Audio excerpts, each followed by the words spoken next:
Hi, I am Renmark, and welcome to our video tutorial about Microsoft Word 2016. In this video, we will talk about Lesson 6, which is Indentions and Tab Stops. So let's get started. The following list are the topics that we will going to discuss in this lesson. Number 1, we have how to properly indent paragraphs. Number 2 is using the increase and decrease indent. Number 3 is the first line, hanging, left and right indent, and lastly, using left, center, right, decimal, and bar tab stops.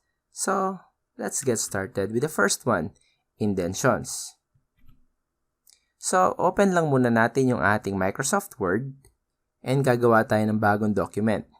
So, kagaya lang dati, para maipakita ko yung ibig sabihin sa topic na to, gagawa tayo ng tatlong paragraph na may tag-10 sentences. So, okay. Justify lang natin. Yun lang yung format na ginawa ko. Ngayon, ito yung gusto kong i-point. May mga specific type ng document na yung gusto natin, yung first line ng isang paragraph ay naka-indent. Ngayon, alam ko na majority ng mga viewers, alam naman natin na dapat ang ipipress natin is tab. Pero just a corrective measure, no, para doon sa mga hindi pa alam to, ang ginagamit natin dito is tab key at hindi space. So, yung iba kasi, dinadaya nila sa pamamagitan ng space, gaya ng 1, 2, 3, 4, 5, 6, 7, 8, 9, 10, 11, 12, 13, 14, 15. Ang gagawin ngayon nila doon sa ilalim, ganun din, magwa 1, 2, 3, 4, 5, 6, 7, 8, 9, 10, 11, 12, 13, 14, 15. Ganun ang ginagawa nila, which is wrong, okay? You do not do that. Kung gusto mong naka-indent yung paragraph, then you can hit tab. Okay? That's the tab key. The tab key typically moves the first line indent, okay, ng 0.5 inch or half inch. Okay? So, when I press tab again sa part na to, that is a standard half inch. So, if I press it again, no, that will be 1 inch, pero pati yung buong paragraph sasama. Okay? That's a hindi magiging yan. Hindi magiging dalawang beses siyang magtatab. Hindi mangyayari 'yon. Okay? So, pag pinress mo ng dalawa yung tab, including yung paragraph, sasama na. Pero hindi siya magtatab ng hanggang 2 hanggang 1 inch. Okay? So, back lang muna natin. Ngayon, yun yung purpose ng tab. Ngayon, ito yung mga iniwan kong topic nung last time sa inyo. Ito yung paggamit natin ng decrease indent at saka increase indent. So, para saan sila? Ang pinagkaiba ng increase indent at saka decrease indent doon sa tab is ito yung buong paragraph naman yung ini-indent niya. Halimbawa, kagaya ng ginawa natin kanina, kung gusto mo na itong buong paragraph na to ay mai-indent, pwede natin i-click to instead of doing yung ginawa natin kanina. Although shortcut kasi yung pag nakatab na tinabong pa siya ulit, mag-a-adjust yan. Okay? Pero ang typically, ito talaga yon. Okay? Ngayon, halimbawa, may isa kang paragraph na hindi pa nakatab. Okay? Kagaya nito. Pwede nating i-press yung increase indent at mag-i-indent yung buong paragraph. That's possible. So, ginagawa natin to indicate na yung paragraph na to is under a specific paragraph. So, that's possible. That's how we do it. Okay? Pinipindot lang natin tong increase indent para umusog yung buong paragraph papunta dito. Decrease indent para ma-cancel yung pagkaka-indent. Pero ito yung gusto kong ipakita sa inyo na mapapansin niyo gumagalaw itong mga component na nasa taas. Kada pinipress ko yan. Okay? Mapansin ba ninyo? So, maibig sabihin kasi yung mga parts na yan doon sa ruler. Okay? Pag-usapan natin yung mga parts. Kasama na ito sa topic natin na indentions. Ito, balik lang muna natin yan dito. Ayan, para makita natin. Ang tawag natin dito, yung part na to is first line indent. Next is yung sa ilalim niya, ang tawag natin is hanging indent. At ito naman yung tinatawag nating left indent. Okay? Yung parang rectangle sa ilalim ng triangle. Sa right side, meron na tinatawag na right indent. Okay? Anong purpose ng mga yan? So, pakita natin. Kapag nag-press ka ng tab, tulad ng sinabi ko sa inyo, yung hanging indent yung sumasama. So, actually, kung wala kang tab key or tinatamad ka, pwede mong i-highlight o pwede mong dalhin doon yung cursor and then pwede mong i-move yung first indent doon sa half inch. that is equivalent sa tab. What's good thing, no, ang isa pang magandang bagay gamit ang first line indent is that pag sinelect ko yung buong document at minove ko to, lahat ng first line sasama. So, hindi ko na ngayon kailangang isa-isahing itab yung bawat paragraph na meron ako. Okay? So, napakalaking gamit niya. Actually, yung sinabi ko sa inyo, hindi siya magtatab ng 1 inch. Hindi yun totoo dahil kapag drag ko yan hanggang 1 inch, pwede. Pero by means of dragging the first line indent doon sa ruler, hindi yan kaya ng pangkaraniwang tab.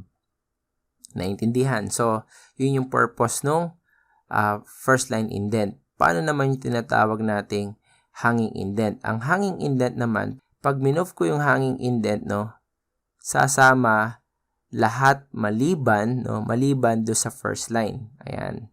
Napansin? Okay? So, kung gusto mong ganito yung itsura ng document mo, pwede mong gawin yan sa pamamagitan ng hanging indent. Ngayon, ito naman, yung tinatawag nating left indent. Pag ginamit mo to, katumbas siya ng pag-press mo nung increase indent. Tignan nyo, pag pinress ko to, ano napansin nyo? Nag-increase yung buong paragraph indent ng tag half inch. Pag dinecrease ko yan, babalik. That is equivalent sa pag-move nung buong left indent. Pag sinabi natin left indent, sasama yung buong paragraph. Which is equivalent, sabi ko nga dito. Ngayon, kung gusto mo namang bawasan yung indention sa right side, pwede mo namang gamitin yung right indent. Pwede rin yun. Halimbawa, kagaya nito. So, nagkaroon ka ng additional space dun sa part na yun. Pero, para lang dun sa paragraph na ito. So, doon natin pwedeng magamit yung mga indentions sa Word. Again, ang una kong tinuro, tab ang standard na ginagamit na pag-indent ng paragraph. Kung gusto mong indent yung buong paragraph, hindi lang yung unang line, then ang gagawin natin, we can press increase indent or decrease indent. Depende dun sa kung gaano kadami yung gusto nating ilagay. At pinakita ko din sa inyo yung gamit ng mga indentions doon sa ruler. We have the first line. Ang first line is equivalent ng tab. Ang hanging indent, lahat ng lines maliban sa first line ng paragraph and then the left indent na will be the whole paragraph and also with the right indent pero sa right side. Okay? So that's how we do it. Next, we have yung tinatawag nating tab stops. Actually, maraming hindi may alam ng topic natin na to, yung tab stops. Pero papakita ko sa inyo kung para saan sila. Kung halimbawa nag-type ako ng text, kunwari, introduction to computer. And then, madalas, pag pinrest ko yung tab, para mahiwalay ko siya ng konti, kunwari, I have to type 1, and then enter. Tapos, kunwari, next is parts of the computer. And then, magpapress na naman ako ng tab, tas 2. And then, next is types of computers. And then, tab, and then 3. For example, ganito. Napansin niyo, ginamit ko yung tab, para ma-align ko yung mga text na to ng pantay-pantay. Okay? Yun yung madalas na gamit pa ng tab. Ngayon, what if gusto mo na pag tinab mo siya kahit isang beses lang, at least man sana sa part, mga around sa area na to, dun siya pupunta. Okay? So, paano natin yun gagawin? Madali lang. Meron tayong mga tinatawag na tab stops. Delete ko muna ulit. Ito yung part na yun. Zoom natin at ito yung hindi nila napapansin madalas. Ang tawag natin dyan, tab stops. Pag clinic ko yan, mapapansin nyo by default nakalagay left. Pag clinic ko ulit yan, magiging center. Tapos pag clinic ko ulit, matatoggle into right. And then pag clinic ko ulit, meron tayong decimal tab and then yung bar tab. Okay, meron mga nadagdag pero wala naman silang gamit, no? So, umpisahan natin doon sa left tab. Para saan ba yung left tab? Diba sabi ko nga sa inyo kanina na kapag nag-press ka ng tab, ang default na indention niyan is 0.5 inch. So, paano gusto nating i-modify yung behavior na yon? Anong ibig sabihin? Balik natin doon sa topic kanina na introduction to computer. Ngayon, gusto natin na kapag pinrest natin yung tab, hindi lang 0.5 yung gusto nating maging jump niya, pero gusto nating mag-jump siya dun sa pang 5, no? Inch 5 dito sa part na to. Ang gagawin natin, we just have to make sure na nakaselect yung left tab. And then kapag ka nakaselect yan, pwede ka mag-click dito sa ruler. At mapapasin mo, pag clinic mo yung ruler na yun, yung area na yun, may nadagdag. Ito yung left tab. Anong trabaho ngayon yan? Pag nag-press ngayon ako ng tab key, kahit isang beses lang, automatically, ganun kalayo, kaya nga tinawag siya na tab stop. Saan mo ba gustong mag-stop yung tab key? So, sa part na to. So, kada may ita-type ngayon ako dito, hindi ko nagagandahan yung pagkaka-type, and then tab, dun agad yung magiging direction niya. Okay? Tab, and then 3, and so on and so forth. 4. So, mapapasin ninyo, it saves time. Tama? So, yun yung purpose ng left tab. Paano naman kung gusto natin tanggalin yung tab? Kung gusto na natin tanggalin yung tab, ang pinakamadaling way lang doon, again, kailangan nating iselect, syempre, no, is to click and then drag yan pababa. Pag ginawa mo yun, babalik siya sa normal tabs, which is 0.5. Okay? Next, para saan naman yung center? Siguro naman, aware na kayo kung para saan yung center. Kung meron tayong left, meron din tayong center. So, ipiplace ko dito yung center sa number 3.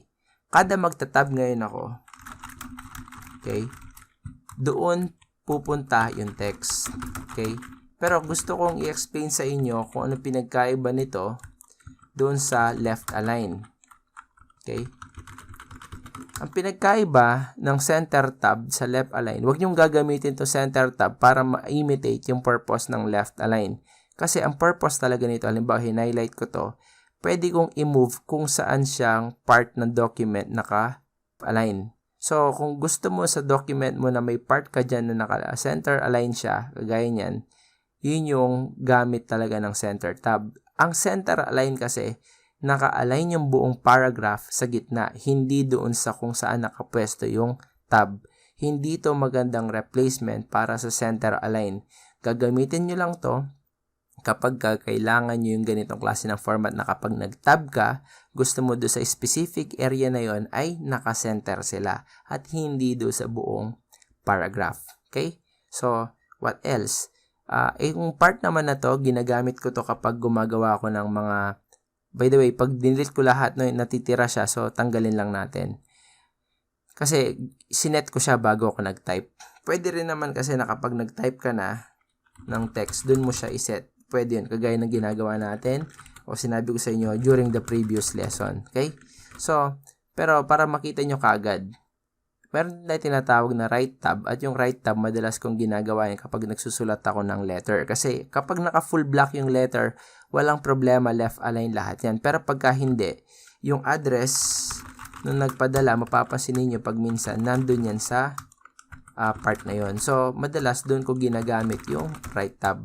Ngayon, pag hindi ko na siya kailangan, okay, sa part na to, ibababa ko ngayon siya para yung mga succeeding paragraph ko, no, hindi ako magkaroon ng problema. Babalik siya dun sa 0.5 na tab. Pero yung part na to, lahat yan naka-right tab sila. So, kung halimbawa napansin ko, oy, medyo hindi po pala siya sagad, pwede ko itong dalhin dito. So, I can always move this backwards and so on and so forth. So, mas madali siya makontrol. Pero, pwede rin naman yung gawin sa pamamagitan ng right align. So, sabi ko nga, kung hindi mo kailangan yung ganitong functionality, no, you can stick with the alignment. Okay? Pero, ang purpose talaga ng right align, no, o right tab is madalas dun siya applicable. Kagaya nito, introduction, or meron kang ginagawang pages. Okay? May mga topic kang ganyan. Pagkatapos, gusto mo na kapag nag-press ka ng tab, dito siya kagad. So, pwede mong gawin yan. Okay? Mas madali kasi siyang gawin o makita kasi kahit medyo malaki yung number, okay, kagaya nito, mag-a-align pa rin sila kapag ka right tab. Ngayon, paano naman kung may decimal yung gusto mong i-type o number na may decimal number? So, dun papasok yung susunod. Ito yung tinatawag nating decimal tab. Medyo cute to, no? Kasi, dali na wala. Kasi sa decimal tab, kagaya dito, i-place ko siya dito. Kada tab mo at nag-type ka ng number, is i-align niya yan dun sa number ng decimal places. Doesn't matter kung ilan yung decimal place na nakalagay, basta doon siya sa decimal places. Kahit nga wala kang ilagay Okay? So, i-align niya yung number by the decimal number. Yun yung purpose ng decimal tab. Lastly, is yung tinatawag nating bar tab. Although, hindi ko rin to nakikitaan ngayon ng sense sa modern world. Actually, nakalimutan na nga ng tao kung paano to gamitin. Pero, kaya ko lang sinishare na kasi may mga instances na kakailanganin talaga siya. Ang bar tab, ginagamit siya para makapag-separate ng text. Halimbawa, nag-type ka ng konting document and tab. Sorry, hindi ko pala na-set yung bar tab. Ando lang muna tayo. Hindi, magta-type muna tayo and then gusto mo, dito sa number 2, may bar tab. So, pag nag-tab ngayon ako dyan, okay, may papapasin ka may na-generate na, kunyari isa pa dito sa area na to. May na-generate na parang line, parang separator. Kaya siya tinawag na bar tab. Yan, So, halimbawa, may mga tinatype kang kagaya nito, automatically, pinanggagawan ka niya ng separator sa bawat parts ng document. Pero again, bago ko to gawin, gagawa na ako ng 3 column at lalagyan ko siya ng line sa gitna. Pero ayan, mayroon siyang vertical line. It's because of the bar tab. Ngayon, kung hindi mo na to kailangan, pwede mo tong ibaba and mawawala sila. Kagaya niyan. Okay? So, yun lang po yung para doon sa bar tab. Pero, yun yung gamit ng left tab, center tab, right tab, decimal tab, at saka yung bar tab. Hopefully, na gets yung paggamit ng mga tabs. Pero again, bihira na lang naman silang magamit. Actually, ko may options dito Wait lang So, ito pa yung mga additional option. Madalas ginagamit to doon sa pag gumagawa ka ng simplihang table of contents. Although meron tayong topic para sa table of contents, pero gusto ko pa rin ipakita sa inyo. Kunwari meron kang topic. Okay. Ito yung mga practical na gamit ng tab. Halimbawa, right tab, Dito ko siya ipinwesto. Tapos tab. Page 1. Okay. Tapos nag-type ka. And then tab, and then page 2. Ngayon, mapapasin nyo napaka-plain, Pero may options kasi dito. Highlight ko muna lahat. Control A.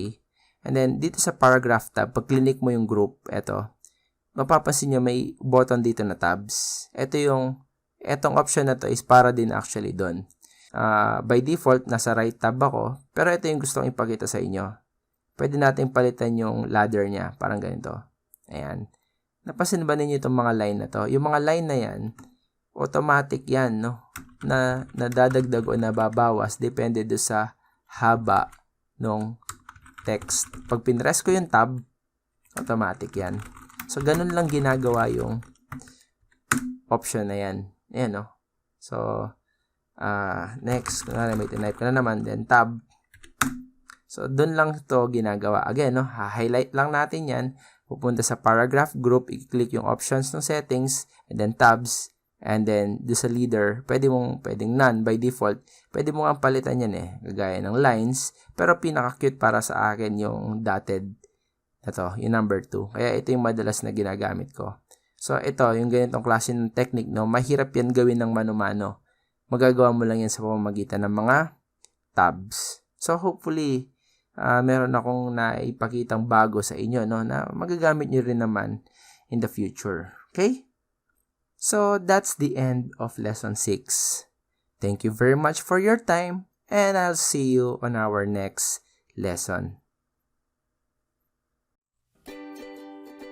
If you love this video, kindly drop a thumbs up and subscribe. Also, hit that notification bell icon if you want to get notified whenever I post a new lesson. Thank you very much, and I'll see you on our next video.